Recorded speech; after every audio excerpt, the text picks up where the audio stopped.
Así que dijimos que era Hechos 5:12. Hechos 5:12, ¿ok? Dice, y por la mano de los apóstoles hacían muchas señales y prodigios en el pueblo, y estaban todos unánimes en el pórtico de Salomón. De los demás ninguno se atrevía a juntarse con ellos, mas el pueblo los alababa grandemente. Y los que creían en el Señor aumentaban más, gran número así de hombres como de mujeres, tanto que sacaban los enfermos a las calles y los ponían en camas y lechos, para que al pasar Pedro, al menos su sombra cayese sobre alguno de ellos. Y aún de las ciudades vecinas muchos venían a Jerusalén, trayendo enfermos y atormentados de espíritus inmundos, y todos eran sanos. Diga conmigo, y todos eran sanos. Vemos la manifestación de la iglesia primitiva, cómo Dios comienza primeramente afirmando que las señales y los prodigios que venían por la mano de los apóstoles. Esto significa que tanto los enviados de Dios, los siervos de Dios, eran quienes hacían los milagros. Eran quienes hacían los milagros. Esto derriba por tierra toda creencia que siempre estamos diciendo, nosotros entendemos que todo lo que se hace en el nombre de Jesús, amén. Pero Jesús envió y ungió a hombres y mujeres con un poder para que esos hombres, esas mujeres den de ese poder. Cuando dice que Pedro pasaba y la sombra tocaba a un enfermo, era Pedro, no era Jesús, porque Pedro había sido ungido por Dios, estaba lleno de Jesús. El mismo espíritu que estaba en Jesús estaba en Pedro. ¿Me está entendiendo? Ayer anoche, la otra noche leíamos acerca de cuando decía que cómo Jesús fue ungido con Espíritu Santo y con poder. Del mismo modo, Pedro estaba ungido con Espíritu Santo y con poder. Amén. Entonces, al pasar cerca Pedro de una persona, la persona recibía la sanidad o la liberación. Pero para Dios, el echar fuera demonios, la manifestación de espíritus inmundos, tiene que ver con una situación de enfermedad. Para Dios una persona enajenada está enferma. ¿Ok? Y el hecho en sí de echar fuera el demonio, para Dios es un milagro. ¿Se entiende? Porque está escrito, dice que el Señor dijo, pero echan fuera, nadie hay que eche fuera los demonios en mi nombre. Dice, estaban echando fuera los demonios. Amén. Y se lo querían impedir. Señor, vimos a uno que echaban fuera de espíritu inmundo y le dijimos que no lo hicieran porque no nos seguían. ¿Y qué dijo Dios? Nadie hay que haga milagros en mi nombre y luego hable mal de mí. O sea que Jesús llamó al echar fuera de demonios un milagro. Amén. ¿Qué es un milagro? Un milagro es una acción espiritual que transgrede toda norma física, toda norma natural en nuestras vidas. O sea, un milagro es aquello que sale fuera de lo natural en nosotros. Algo que es imposible para el hombre, eso es un milagro. Y si hay algo imposible para un hombre, ¿qué es? Echar fuera un espíritu inmundo. El hombre no puede hacerlo. Pero cuando por la unción del Espíritu Santo el hombre echa fuera el demonio, se transforma en un milagro, es un milagro. Amén. Entonces, para Dios, una persona que está enajenada está enferma. Amén. Ahora, la misma palabra, una persona enferma, no tiene el mismo significado para Dios que para los hombres. Para nosotros enfermos, tenemos una idea fija con lo que es enfermedad.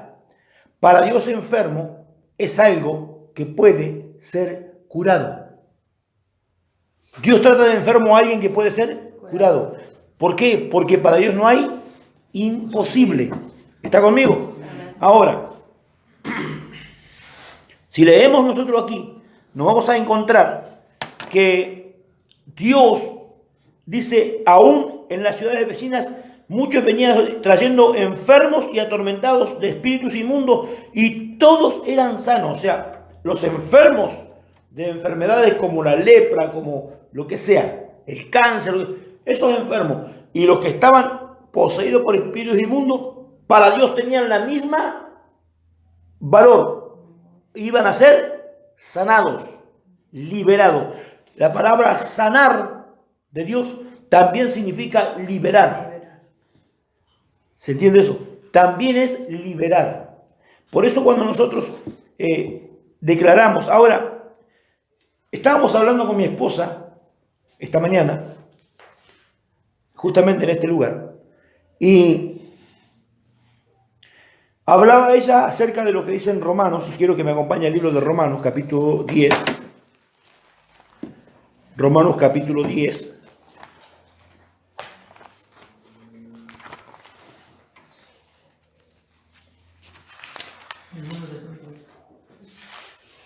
Después de Hechos, estaba en Hechos el que siguiera. Ay, Dios mío, no aprenden mal los... Santo Dios. Capítulo 10, verso 9.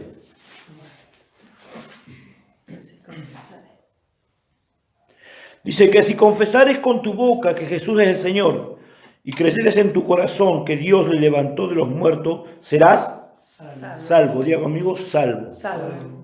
La palabra salvo es la misma que sano. La palabra griega que se utiliza para decir salvo es la misma que se utiliza para decir sano. ¿Me entiendes? Es la misma palabra. Entonces, cuando Dios dice, y lo sanó de espíritus inmundos, está diciendo también que lo salvó.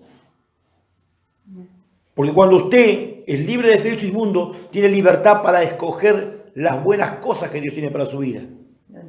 Usted no puede reconocer la soberanía de Dios en su vida si usted no es libre. Por eso Jesús vino a buscar y a salvar lo que se había perdido. ¿Qué se había perdido? La soberanía de Dios sobre los hombres. El hombre dejó la soberanía de Dios cuando cayó en el huerto del Edén. Dios era soberano absoluto. Cuando el hombre cae en pecado, se aleja de Dios, es echado fuera del huerto, pierde la soberanía de Dios. Cristo vino a buscar y salvar lo que se había perdido y para hacerlo echó fuera demonios. Cuando usted libera a una persona, usted está declarando la soberanía de Dios sobre toda la creación. Usted, cuando echa fuera un espíritu inmundo, usted está diciendo Dios es el único soberano que hay. Y a Dios le agrada y el reino se manifiesta. Porque Dios envió a su Hijo Jesucristo para que restaurara la soberanía, su soberanía sobre toda su creación.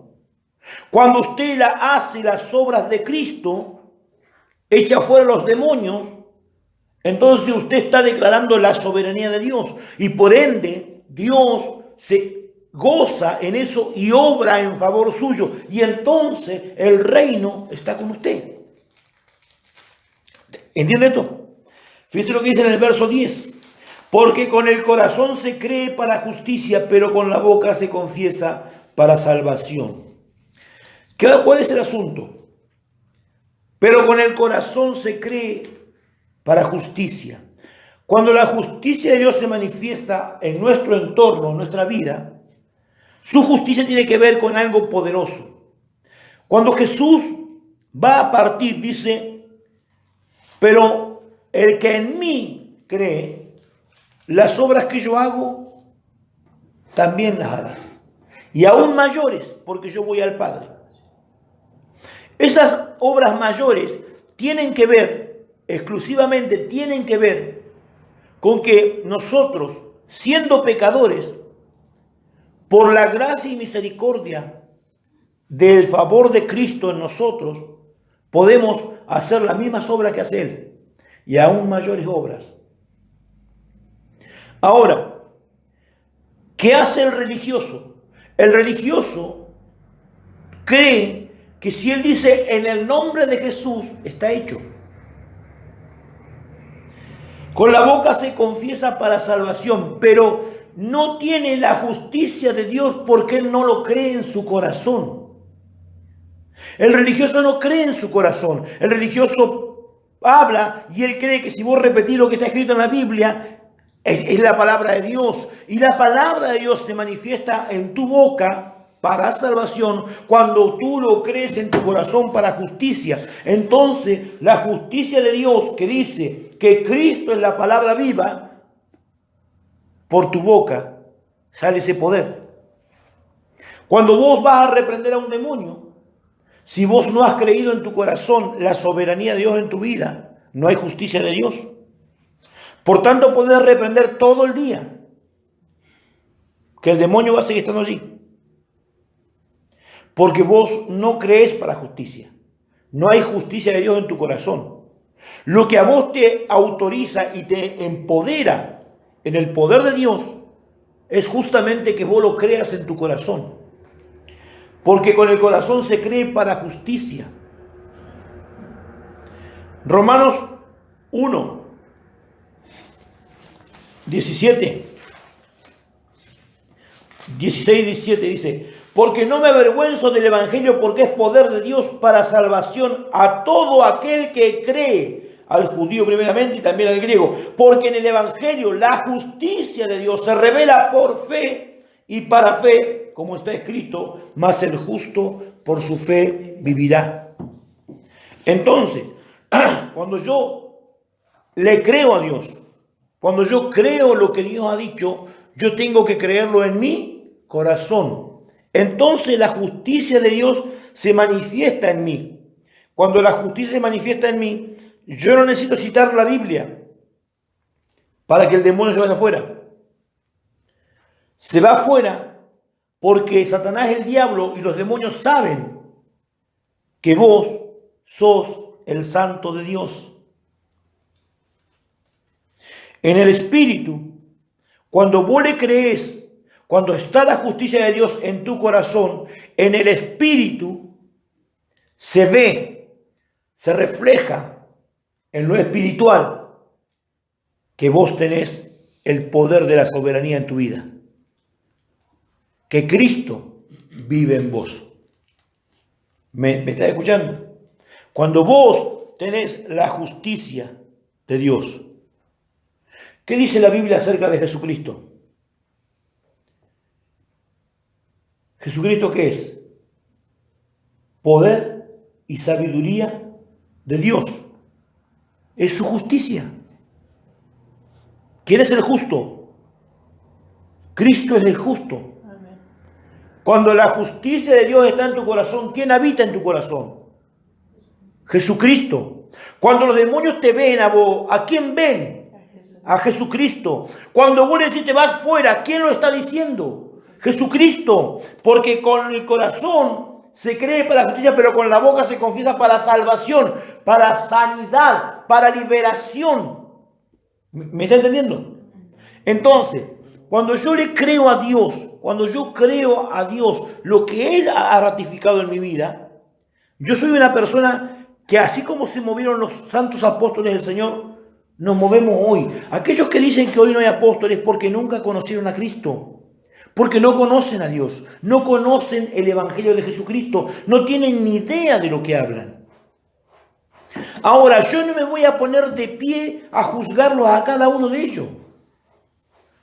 Ni voy a ponerme a criticar. La palabra criticar tiene dos tipos de referencia.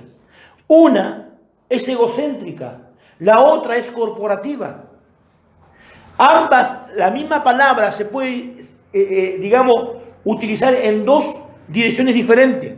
Está la crítica, que se critica para hacer daño, que se critica para hacer ver que está todo mal, esa crítica es la egocéntrica. ¿Por qué critica a una persona? Porque tiene ego en su corazón, porque es egoísta en sí mismo, porque no tiene nadie más que él, se cree que él solo sabe la verdad y no hay otra persona que pueda entender la verdad. Entonces esa crítica es una crítica egocéntrica. Pero la crítica que es corporativa es aquella que edifica, aquella que te critica para bien, aquella que critica para que vos salga lo mejor de vos. Esa crítica es una crítica corporativa que pertenece al cuerpo de Cristo, que es parte del cuerpo de Cristo. Amén. Cuando la crítica viene de parte de Dios, es una palabra constructiva. Pero cuando la crítica viene de parte de Satanás, el diablo, trae que destrucción. Entonces, el criticar, uno tiene que evaluar de dónde viene esa crítica, porque no toda la crítica es mala. Hay críticas que son buenas.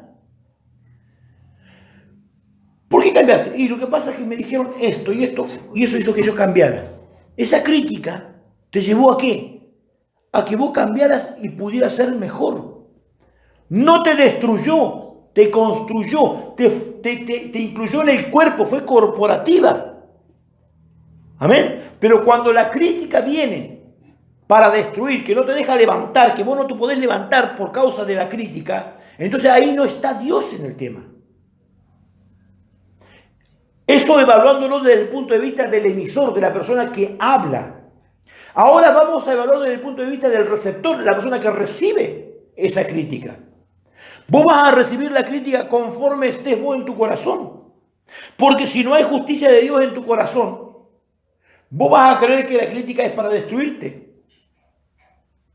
Vos tenés la llave de tu éxito. Vos, el fracaso y el éxito están en tu mano.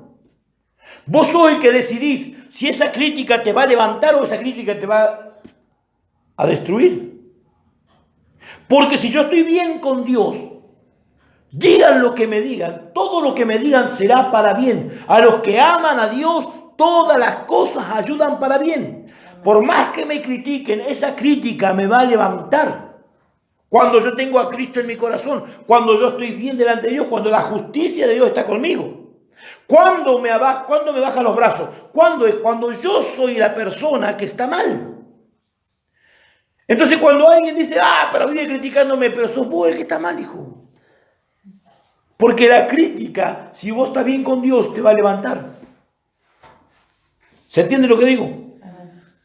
Entonces, cuando yo quiero liberar a una persona, yo no puedo liberarla si primero no soy yo libre. Para ser libre, yo necesito primeramente ¿qué? Ser carta leída, ser blanqueado, estar totalmente blanqueado. Yo debo reconocer cuáles son mis falencias. Yo tomo un ejemplo, un equipo de fútbol. Mirá que algo simple, un equipo de fútbol que no reconoce sus errores y sus falencias, nunca jamás podrá salir campeón. ¿Cuál es el equipo que sale campeón? No es el que juega mejor. Analizá, el equipo que sale campeón es el que reconoce cuáles son sus flaquezas y refuerza, en sus flaquezas se refuerza. Ese es el equipo que va a salir campeón. Pero el equipo que juega mejor, por lo general tiende a ser egocéntrico, a ser orgulloso. Y el orgullo es el principio de tu caída, de tu destrucción. Entonces yo como persona debo aprender que para poder primeramente liberar, yo necesito ser yo libre. Amén. Y cuando yo soy libre, entonces el reino está en mí. Y entonces la soberanía de Dios está en mi corazón, quiere decir que Cristo está en mí, entonces yo puedo liberar.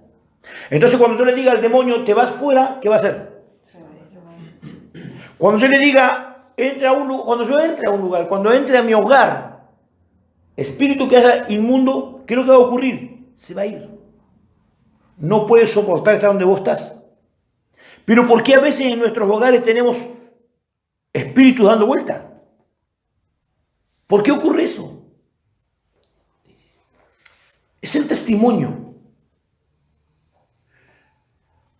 Termino con esto. Había un hogar cristiano, siervos de Dios. El varón y la mujer y sus hijos eran todos siervos de Dios. Pero Al momento en que tenían que hablar de las cosas de Dios, a todos ponían en su balanza que todos tenían un llamado. Que Dios los había llamado a todos, o sea, eran todos iguales, equitativos en toda su reflexión. El problema estaba que cuando no estaba el varón en la casa, los demonios entraban a la casa. Y sin embargo, estaban los que decían que eran iguales y equitativos, los que decían que eran ministros también, estaba la esposa y los hijos ahí adentro que eran ministros, pero los demonios también habitaban adentro. Pero llegaba el jefe de familia y cuando él entraba los demonios iban. El hombre mira y ve todo igual. Cuando venía la presencia de Dios, ¿sobre quién descendía la justicia? ¿Por qué? Porque Dios testificaba. ¿Por qué los otros no podían hacerlo? Porque los otros no eran justos, no reconocían. Ni la esposa ni los hijos reconocían que ellos tenían falencias y que necesitaban, que Dios había puesto, digamos, sobre el varón, sobre la cabeza del hogar, una autoridad superior. Y por no reconocerlo, ellos no podían tomar lo que tenía la cabeza. ¿Por qué? Porque no reconocían lo que tenía esa cabeza justamente. Eso hacía que no hubiera justicia dentro de ellos. Y al no haber justicia, no podían liberar a nadie. ¿Me entienden o no? No podían liberar. ¿Por qué no podían liberar? Porque delante de Dios no tenían justicia. No estaba Cristo con ellos. ¿Sabe que hoy en muchos hogares cristianos pasa eso, hermano? La mayoría, y esto lo hablo de verdad, la mayoría, cuando son los dos cristianos, los dos que buscan a Dios, la mayoría de las veces las esposas dividen los hogares porque quieren ponerse a la altura del marido y el marido es cabeza. Fue escogido por Dios para ser cabeza en su hogar. Cuando la mujer quiere ponerse al mismo nivel que el hombre, no hay justicia en el corazón de la mujer, por tanto no tiene la autoridad. Porque vos para tener autoridad tenés que estar bajo la justicia de Dios. Entonces, con el corazón se cree para justicia y con la boca se confiesa para salvación. ¿Me entiende, hermano? Yo debo hacer como dice la palabra de Dios, moverme como dice la palabra de Dios. Hay mucha gente que no entiende estas cosas. Se rebelan contra esto. ¿Y saben por qué se rebelan? Porque no quieren creer que Dios ha escogido al varón por cabeza. Ahora, supongamos que en un hogar no hay ningún varón, son todas mujeres. ¿Se imaginan lo que puede llegar a ser eso? Usted imagínese qué ocurre hoy con los grupos que vemos hoy que se levantan en el Facebook o en el WhatsApp o en diferentes redes sociales. Mujeres de guerra, todas mujeres, mujeres de acá, mujeres de allá. Aún los que se dicen apóstoles y profetas, no, porque Dios está levantando a la mujer. La pregunta del millón es, ¿dónde está el testimonio de que Dios está levantando a la mujer? Cuando digo levantar no quiero decir que Dios no pueda usar a la mujer. Quiero que se entienda. Dios usa a la mujer y la usa mucho. ¿Ok? Como del mismo modo que usa a los hombres. ¿Ok? Pero nunca Dios la puso por cabeza. A mí que no me vengan a decir que Dios puso a una mujer por cabeza porque no existe. Yo he discutido y voy a discutir toda la vida. Mi esposa es profeta de Dios, pero mi esposa no es apóstol de Dios. Yo se lo he dicho a ella y se lo he dicho a todas las mujeres que quieren. Y se enojen o no se enojen, no me interesa. No me interesa. Pero la Biblia me dice que el hombre es cabeza y no es la mujer. La mujer al ser apóstol se constituye en cabeza de algo y eso es antibíblico. Y a menos que venga Dios en persona y me diga, mira Hugo, esto es así, yo no, hasta ahora no ha venido y me lo ha dicho. Sí creo que Dios usa a la mujer como profeta. Sí creo que Dios ha hecho mujeres pastoras. Sí creo que son mujeres evangelistas y mujeres maestros. ¿Sabe por qué lo creo? Porque todos los dones del Espíritu, escúcheme, todos los dones del Espíritu los entrega a un solo Espíritu Santo. Él es el que unge. Está escrito y dice, pero en los postreros días, dice Dios, derramaré de mi espíritu sobre toda carne. Vuestros hijos y vuestras hijas profetizarán. Vuestros ancianos tendrán sueños, vuestros jóvenes visiones. Dice, y también sobre mi siervo y mi sierva derramaré de mi espíritu y profetizarán. El Espíritu Santo está dando testimonio que va a usar a la mujer como sierva de Dios. La va a usar como pastora, la va a usar como maestro en la palabra, la va a usar como evangelista, la va a usar. Pero no la va a poner por cabeza. ¿Me entiende lo que le digo? Entonces, hay cosas en las que pueden venir a decirme, no soy el apóstol Pepito. Aún si viniera el apóstol Pablo o el apóstol Pedro a decirme algo así, yo no lo creería. Porque el mismo apóstol Pablo dijo, si alguno enseña un evangelio diferente al que yo les he enseñado, el tal sea anatema, está maldito, está bajo maldición. No hay otro evangelio. El evangelio está aquí. Las escrituras nos revelan el evangelio. Y alguien que predique fuera de lo que está escrito acá, el tal está bajo maldición. ¿Amén? ¿Se entendió? Listo, den un aplauso al Señor y Dios lo bendiga.